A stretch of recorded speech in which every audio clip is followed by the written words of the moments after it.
Hey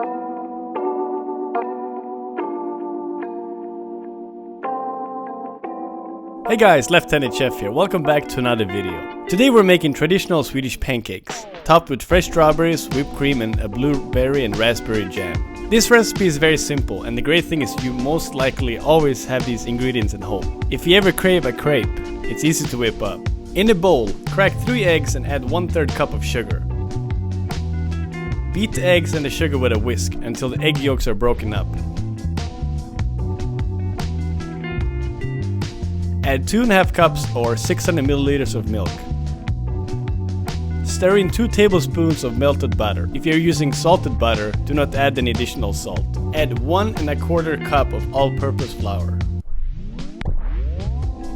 Mix the flour and the egg milk mixture together until smooth. I would recommend sifting the flour through a strainer to get rid of any lumps. I did the mistake of not doing this before incorporating the flour with the liquid. But all good, you can strain the liquid afterwards too. Now we're ready to pan fry these cakes. Preheat your pan on medium-high heat and use a stick of butter to grease the pan. The most important thing to make perfect crepes is to use just enough batter. Swirl the pan around to get the batter nice and thin and evenly spread out. You might fear that the batter is too liquid, but that's how you get the thin crepes.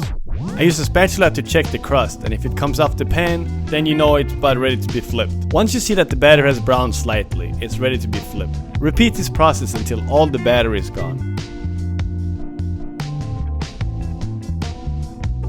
This batter made about 8 to 10 medium-sized pancakes. Your mile may vary depending on the size of your pan. My favorite toppings on Swedish pancakes are jam, especially blueberry raspberry jam, and whipped cream of course. If berries are in season, I like to add some as the tartness and the semi-sweet pancake go well together. Now it's finally time to serve. Add your jam and your toppings and layer up with at least a stack of 3. Thank you for watching. If you were inspired by this video, please give it a thumbs up and subscribe to my channel and check out my other recipes.